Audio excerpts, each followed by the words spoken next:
ყველას გვაქვს ცრუ ინფორმაცია მონადირეებზე. რას გვასწავლიან, რას გვეუბნებოდა ისტორიის წიგნები, გეოგრაფია, ხალხი, დედაშენი, მამაშენი, მშობლები, სოციუმი. მონადირე, წინაპრები როგორ იყო, ხო? კაცები ნადირობდნენ მამონტებზე, ქალები გამოქვაბულში იყვნენ და ბავშვებს უვლიდნენ, ხო? ხო ეგრე იცი? ხო და არასწორად იცი.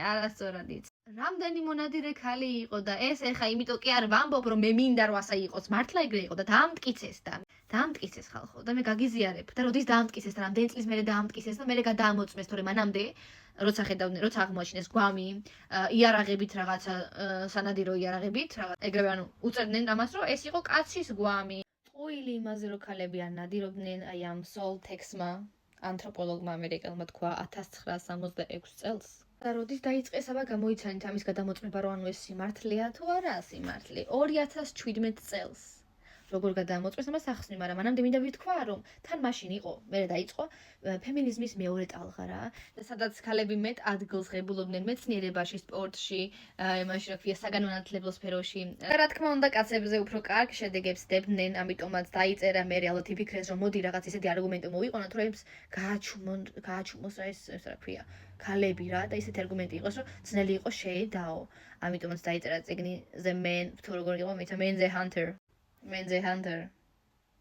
რიჩარდ ლიმ და ვიღაც ირვენ დევორმა დაწერა ანთროპოლოგებმა და მის მთავარი დევიზი იყო, მთავარი სათქმელი იყო ამ წიგნის, რომ კაცი იყო უფრო მთავარი მამოძრავებელი ევოლუციის და პროგრესის და და კაცები უფრო აი ხორცზე და კაცები ნადირობდნენ ამ საკვებზე და ქალები უფრო პასიურად იყვნენ, არა და ამ დროს არაა ეგრე. კაი, დაიწერა წიგნი, რა მოხდა მერე, ხო? პრობლემა იმაშია, რომ მაგ დროს ძალიან დომინირებდნენ კაცები მეცნიერებაში, უფრო მეტი კაცი მეცნიერი იყო. შესაბამისად, რომ დაიჯერეს, ხო და ამ წიგნს რომ დაუჯერეს, შემდეგ როცა ნახულობდნენ, რა ვიცი, გვამებს ან ნარჩენებს, ეგრევე ამას ეწერებოდა კაცის სტატუსი. ხო და 21 საუკუნემდე ვერ ადგენდნენ, ეს ნარჩენი ვისია ხდებით, ამიტომაც თუ იყო იარაღები კიდე აღმოჩენილი, ეგრევე ავტომატიურად, სანადირო იარაღები ეგრევე ავტომატიურად იყო, რომ კაცია, შენერე მონადირე კაცი, ამრობითი სქესით. მხოლოდ მე-19 წელს დაიწყეს აღმოჩენები და ფიქრი იმაზე, რომ იქნებ ეგრე არა, მოდი გადავამოწმოთ და მერე გადაამოწმეს მართლა. აი ამ მოწყობილობით, რომელსაც ქვია მას სპექტრომეტრი, არის მაღალი სიზუსტის ხელსაწყო, რომელიც ნივთიერების შემადგენლობას, მისი ნაწილაკების, ატომების, მოლეკულების მასისა და მუხტის თანაფარდობის მიხედვით ადგენს. ბიოლოგიური სქესის დადგენა, ჩონჩხის ვიზუალური და თვალიერებით რთული იყო სქესის გარკვევა, ამიტომაც მეცნიერებმა გამოიყენეს მას სპექტრომეტრია, კბილის ბინანქარში არსებული ცილების ამელოგინენების შესასწავლად. შედეგი ანალიზმა აჩვენა პეპტიდების ისეთი კომბინაცია, რომელიც მხოლოდ ბიოლოგიური მდედრისთვისაა დამახასიათებელი, XX ქრომოსომისთვის. და აი ზუსტად აქ დაერხა პატრიარქატულ სისტემას. შემდეგ მერე გადაამოწმეს როგორ ხო? აგერე მთავარი აღმოჩენები და მტკიცებულებები.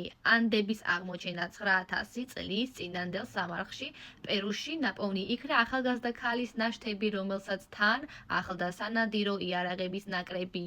ხო და სტატისტიკური მონაცემები აი ასეთია, აქ იმიტომ გიჩვენებთ, რომ მართლა ეგერთია და ჰაერიდან რო არ წარმოვიღე ინფორმაცია, მაგიტო მინდა რომ დაგანახოთ რა. ამიტომ გადაამოწმეთ თუ არ გიჯერა. 100% იმ კულტურებში, სადაც ნადირობა გადარჩენის მთავარი წყარო იყო, ქალების ნადირობის პროცესში 100%-ით იყვნენ ჩართულნი. 30-50%-ამდე მეცნიერებათა ვარაუდით პრეისტორიულ ამერიკაში მსხვილ ნადირზე მონადირეების სწორედ ეს რაოდენობა შეიძლება ყოფილიყო ბიოლოგიურად ქალი. 79% თანამედროვე და ისტორიულ მონადირე შემგროვებელი საზოგადოებების შესწავლისას აღმოჩნდა, რომ შემთხვევათა 79%-ში ქალები აქტიურად ნადირობდნენ და ეს არ იყო მხოლოდ შემთხვევითი ხასიათის. ხო რაო პასიურისაო, ქალებიო, პასიური მონადირეებიო და რაღაც ევოლუციაში წვლილი არ შეიტანაო და მაგ კიდე ცალკე თემაა, იმიტომ რომ ეხლა კი დავამატებ.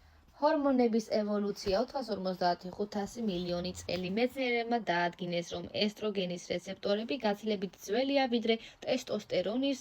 ესტროგენის რეცეპტორების წინაპარი მოლეკულა დაახლოებით 455 მილიონი წლის წინ გაჩნდა. ტესტოსტერონი და სხვა ანდროგენები ევოლუციურად მოგვიანებით ჩამოყალიბდა. რა ჩამოყალიბდა? რამდონეზე 455 მილიონი წლით ადრე გაჩნდა და ესტროგენი ვისი ჰორმონია, რომელს სქესს მიეკუთვნება? თუ არ იცი მე გეტყვი ხალხს? ანუ ჰორმონების ევოლუციაც ვის უფრო მალე დაეწყო, ვისი უფრო პირველი გაჩნდა. წინ გაჩნდა და მე ვისი გაჩნდა მერე. просто რამე რაღაცაში გვაქვს სრულ ინფორმაცია, ანუ ხანდახან ჯობს არც კი იფიქროთ. უბრალოდ არის საწყენი რა, რომ აი ქალის ისინი არ ფასდებოდა რა, მიღწევები. რამ ხანდახან მგონია რომ ბევრ საკითხში პატრიარქატულ სისტემას მით უმეტეს ძალიან შურს ქალების. და მაგის გამო არ აძლევენ უფლებას განვითარების რა, ანუ რაღაც სფეროებში იყო უფრო წარმატებული კაცი, იმიტომ რომ არ მოწონთ. და ბოლოს დავამატებ, ცხოველთა სამყაროც არ დაგავიწყდეთ. მანდაც ძალიან უამრავი მაგალითია, როცა დედრობითი სქესი უფრო დომინირებულია და არა მარტო გაეგნობით ვიძახი, ხდებით? გადარჩენის უნარითაც